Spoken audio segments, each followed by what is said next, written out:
ऐसा किसी पर आरोप ना लगाओ कि बाद में आपको सॉरी की जरूरत पड़े। सॉरी बोलना चाहिए, बात सही है, गलतियां हो गई तो क्षमा मांग लेना अच्छी बात है, लेकिन गलतियां कैसे आप कर रहे हैं ये भी तो देखो। कुछ गलतियां क्षमा की जाती हैं, कुछ गलतियां क्षमा नहीं की जाती। बात सही है कि गलत है? कुछ गलतियां क्षमा के योग्य हैं, कुछ गलतियां क्षमा के योग्य नहीं है। जैसे जैसे गुरु द्रोणाचार्य के पुत्र अश्वत्थामा ने द्रौपदी के 5 बच्चों को मार डाला। तब अश्वत्थामा की गलती को क्षमा कर दिया गया द्रौपदी के द्वारा। पर वही अश्वत्थामा ने जब उत्तरा के गर्भ को मारने के लिए ब्रह्मास्त्र चलाया तो भगवान श्री कृष्ण ने उसे क्षमा नहीं किया। 5 बेटों को मार दिया तो क्षमा कर दिया, और 1 बच्चे को मारना चाहा तो क्षमा नहीं किया। क्यों? क्योंकि जिन 5 बच्चों को मारा वो 5 बच्चे बड़े थे, लेकिन ये जो उत्तरा का गर्भ था ये बच्चा भी पैदा नहीं हुआ था, अभी मां के पेट में था, और गर्भ के बच्चे को मारने अश्वत्थामा ने ब्रह्मास्त्र चलाया।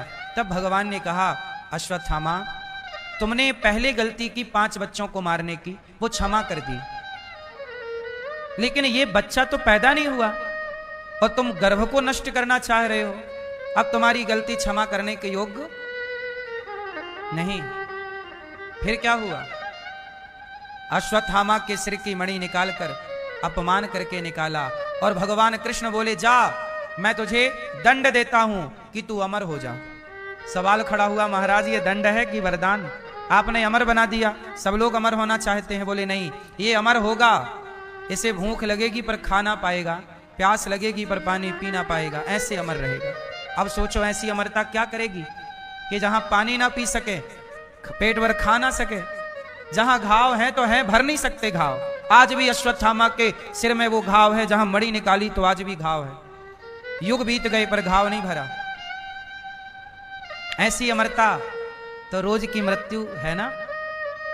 अपराध बड़ा है तो दंड भी बड़ा है, अपराध छोटा है दंड भी छोटा। इसलिए कहता हूं कि अपराध करने से बचो। जो व्यक्ति अपराध करता है, पाप करता है, जैसा करता है उसे यहीं भोगना पड़ता है। नरक स्वर्ग तो है बाद का विषय है, वहां तो जाओगे ही, पर यहां और भोगना पड़ता है। इसलिए गलतियां करने से बचो, विश्वास पर खरे उतरो।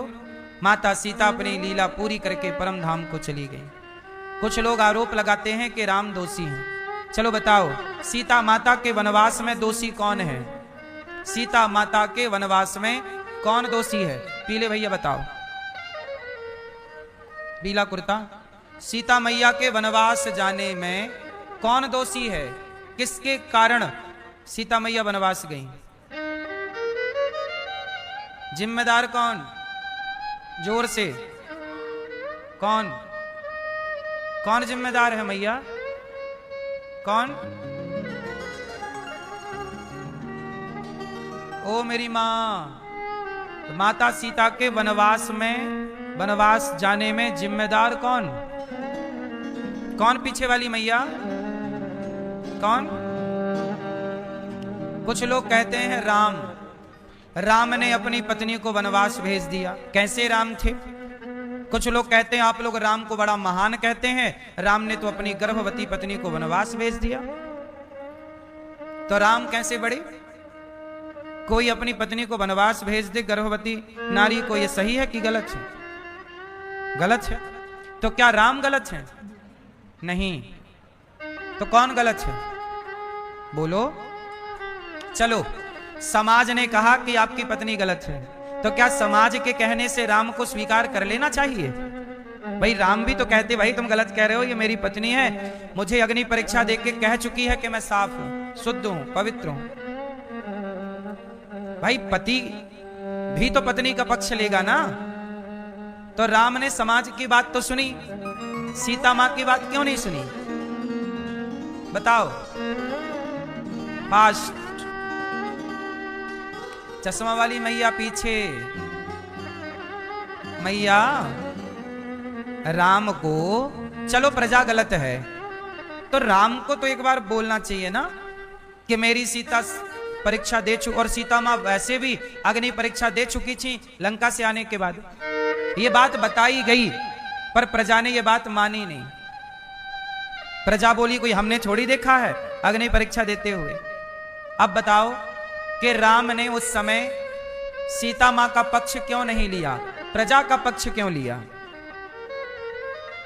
भाई राम तो प्रजा का पक्ष ले रहे हैं ना, कि प्रजा बोल रही है मतलब सही ही बोल रही होगी सीता मां को वनवास।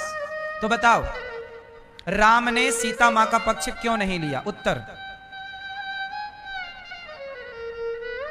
क्यों मैया? हैं?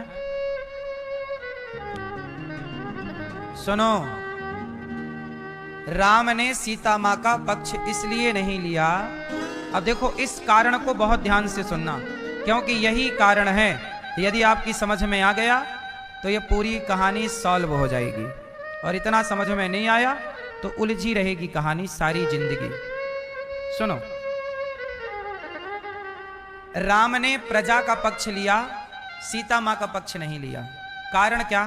क्योंकि राम जी उस समय यदि पति होते तो राम जी जरूर सीता मां का पक्ष लेते, लेकिन उस समय राम जी पति तो हैं पर उस समय राम जी राजा हैं।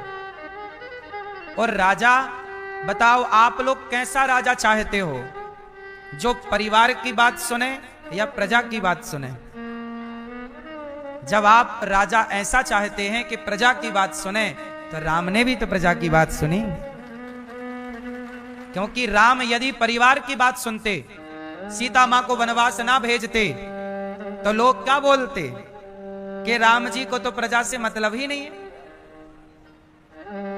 फिर राम जी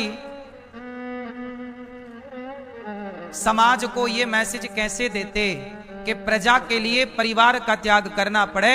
आज के नेताओं को मैसेज है राम जी की इस कथा से कि देश के लिए परिवार का त्याग करना पड़े तो त्याग दो, पर देश का, प्रजा का कल्याण चाहो।